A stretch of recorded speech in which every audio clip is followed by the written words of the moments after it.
दुर्योधन ने द्रौपदी को दासी क्यों कहा? इसकी पूरी कहानी महाभारत के सभा पर्व में वर्णित है। यह कहानी महाभारत के एक महत्वपूर्ण अध्याय को दर्शाती है, जिसमें पांडवों और कौरवों के बीच की शत्रुता और द्वेष की चरम सीमा को दिखाया गया है।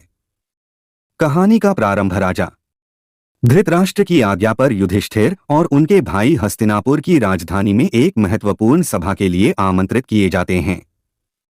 इस सभा में जुआ खेला जाता है, जिसमें कौरवों और पांडवों के बीच दांव पर कई चीजें लगाई जाती हैं।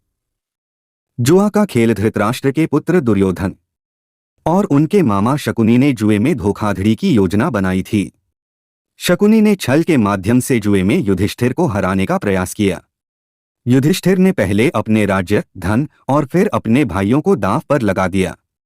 अंततः वह स्वयं को भी हार गए। लेकिन उनकी हार यहीं नहीं रुकी। द्रौपदी का दाम शकुनी और दुर्योधन ने युधिष्ठिर को उत्तेजित किया कि वे अपनी पत्नी द्रौपदी को भी दांव पर लगाएं। युधिष्ठिर ने एक और मूर्खतापूर्ण निर्णय लिया और द्रौपदी को दांव पर लगा दिया। जुआ के इस खेल में युधिष्ठिर द्रौपदी को भी हार गए। द्रौपदी का अपमान दुर्योधन ने द्रौपदी को अपनी दासी घोषित कर दिया और उसे सभा में बुलाने का आदेश दिया। द्रौपदी, जो उस समय अपने महल में थीं, दासी के रूप में सभा में आने से इनकार करती हैं। दुर्योधन ने अपने छोटे भाई दुशासन को भेजा, जो बलपूर्वक द्रौपदी को सभा में खींच लाता है। सभा में द्रौपदी ने धर्मराज युधिष्ठिर से पूछा कि क्या उन्होंने पहले खुद को हारकर फिर मुझे दांव पर लगाने का अधिकार था। सभा में उपस्थित सभी महान योद्धाओं, आचार्यों और मंत्रियों ने चुप्पी साध ली। दुशासन ने द्रौपदी के वस्त्र उतारने का प्रयास किया, लेकिन भगवान श्री कृष्ण ने द्रौपदी की लाज बचाई और उसके वस्त्रों को अंतहीन बना दिया। धृतराष्ट्र की माफी। इस घटना के बाद धृतराष्ट्र ने द्रौपदी से क्षमा मांगी और उनसे 3 वरदान मांगने को कहा।